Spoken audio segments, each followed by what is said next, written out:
ফেরেশতাগণ 100 বছর যাবৎ সিজদার মধ্যে মহান আল্লাহ সুবহানাহু ওয়া তাআলার তাসবিহ তাহলিল পাঠ করে মাথা তুলে ইবলিসের উক্ত রূপ দর্শন করে ভয়ে ও আল্লাহর প্রতি কৃতজ্ঞতা জ্ঞাপনের নিমিত্তে পুনরায় সিজদায় পতিত হল।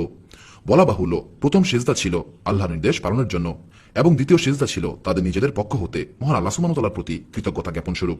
যেহেতু তাদের অবস্থা ইবলিসের ন্যায় দুর্দশাগ্রস্ত ও অভিশপ্ত হয়নি, প্রকাশ থাকে যে ফেরেশতাদের সেদিনকার দুটি সিজদাই ছিল আমাদের নামাজের প্রতি রাকাতে দুটি করে সিজদা করার কারণ স্বরূপ।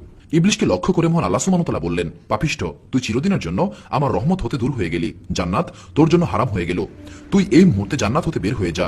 ইবলিস বলল, হে আল্লাহ, আমি সুদীর্ঘ লক্ষ লক্ষ বছর যাবৎ তোমার ইবাদত করে আসছি, উহার কি আমি কোনো ফলই পাবো না?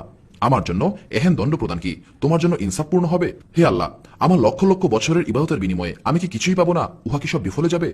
তখন মহান আল্লাহ সুবহানাহু ওয়া তাআলা বললেন, তুই বল তুই কি চাস, একমাত্র জান্নাত ব্যতীত তুই আমার কাছে যা কিছু চাইবি তোকে আমি সবই দান করব, কেননা কোনো প্রার্থনাকারীর কোনো প্রার্থনাই আমি নামঞ্জুর করি না। ইবলিস তখন বলল, হে আল্লাহ, আমার কপালে যখন আর কোনো দিনই বেহেশত নসিব হবে না, তখন তোমার কাছে আমার প্রার্থনা এই যে তুমি আমাকে কিয়ামত পর্যন্ত হায়াত দান করো। মহান আল্লাহ সুবহানাহু ওয়া তাআলা বললেন, যা, তোর হায়াত আমি কিয়ামত পর্যন্ত বৃদ্ধি করে দিলাম।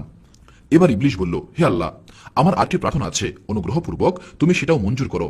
আমাকে এমন ক্ষমতা প্রদান করো যাতে করে আমি আদমের বংশধরদের রক্ত মাংসে অবাধে প্রবেশ ও বিচরণ করতে পারি, আর যেন তাদের অন্তরে আমি প্রভাব বিস্তারে সক্ষম হই। মহান আল্লাহ সুবহানাহু ওয়া তাআলা বললেন, তোর এই প্রার্থনাও আমি কবুল করলাম।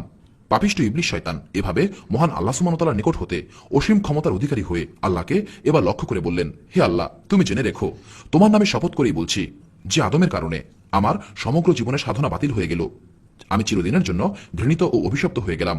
আমার জীবনের পরম লক্ষ্য তোমার সন্তুষ্টি ও জান্নাতে বসবাস হতে বঞ্চিত হলাম।